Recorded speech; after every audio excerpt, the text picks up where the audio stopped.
Hi and welcome. I'm Sabrina Frey and I am a glass bead mosaic artist, and today I want to give you a tour of my world, which is basically my studio.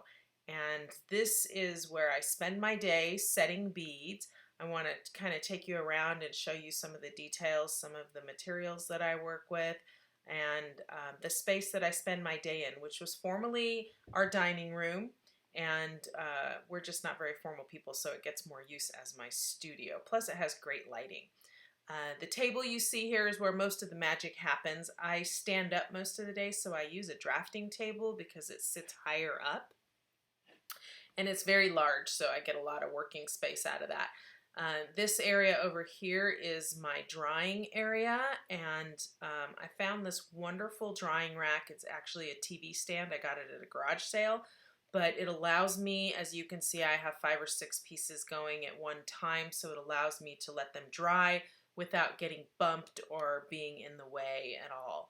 Then there's plenty of storage underneath, and believe me, all of those bins are full. There's one of my assistants who sleeps underneath my drafting table to keep out of the way.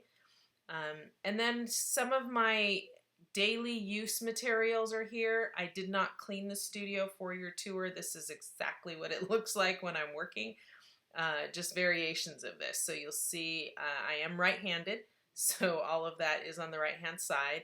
I do have a great view of the neighborhood. And I also have my lights above, which are super important for me, and also my magnifiers in case I need them. I don't use the magnifiers that often unless I'm doing some detailed work. Now these little guys are wonderful. These are treasure troves of mine that have a lot of different art supplies in them. And there are a lot of things that I use that don't really have much to do with beads. One of them is this acrylic paints. I am always using paints for things, so that's one of the storage units. Then these are crystals. I don't use crystals very often, but I do use them for accents, so I keep a good store of those available to me. And I have a lot of different things in here. Just randomly pick a drawer. Here we go.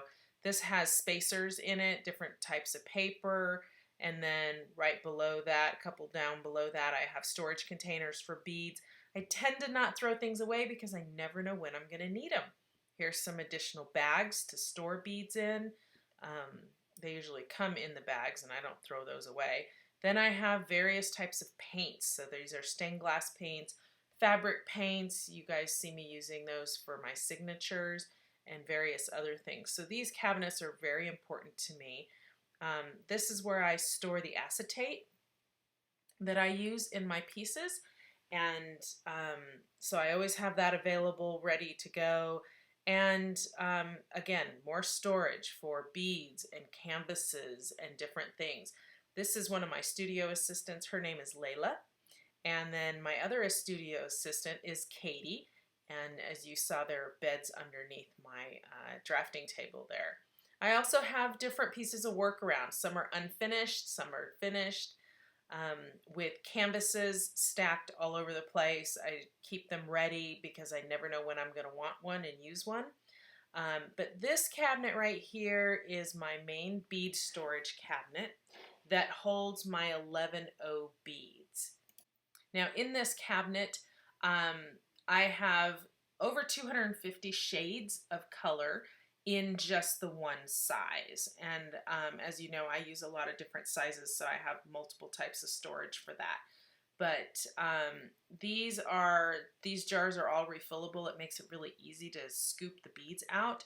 I also have some smaller containers that I have limited quantities of beads in that I use a little more sparingly. But this kind of gives you an idea of the amount of inventory I have. I also have beads in hanks that are stored a little bit differently. I'm getting ready to build a cabinet to store those in. And then the bugle beads are stored a little differently as well. These kind of contain a lot of different things, but just in a smaller storage area. Some additional beads that I have are in these storage areas below. So I pull these drawers out and I have all of my refills. But I only have about 25% of my refills here. There's my assistant supervising that. some more canvases that are ready to go for some work. That leads to the rest of the house there. This is the storage cabinet I built for my 6.0 beads. This is half of my 6.0 bead supply. These containers are great. They take up less space, but they are a little harder to work with than the jars. But they work just fine for what they are, and this does keep them out of the way. I built this cabinet to fit on this larger cabinet that I keep a lot of other wonderful hidden treasures behind, to try to keep this area as clean and organized as possible. This was a cabinet made by IKEA, and behind these doors you will find, guess what? More beads. So this is where, again, some of the refills that I have these are also some of the specialty beads that I carry that I will use for very specific details in the mosaics. But they're all stored in containers that I've collected over the years. I do like to reuse products. There's some extra storage, extra glue, candles, because I like it to smell good in my studio when I'm working. Then behind some of the other doors, we're going to find adhesives, primers, epoxies, markers. Tend to buy things on clearance, so I end up with quite a bit, but I always seem to go through it for some reason. There's more beads, long bugle beads, and other types of adhesives. So you never know what you're going to find behind doors. There's some more canvases, different sizes, a little bit larger. And then another cabinet that I needed to build to store my 6.0 beads because my selection was getting a little bit large. So I built another cabinet. And you'll see another one of these getting built soon to house the hanks that you saw in those plastic boxes earlier. There's another cabinet full of storage, and when you open the doors, guess what? More beads. These are bugle bead storages, and then there's another drawer that holds some more beads. So as you can tell, my inventory is quite extensive, but because I do this full time, I need to have that. This is my center island, and this island allows me a lot of flexibility to store smaller canvases, to put work in progress, get things out of the way.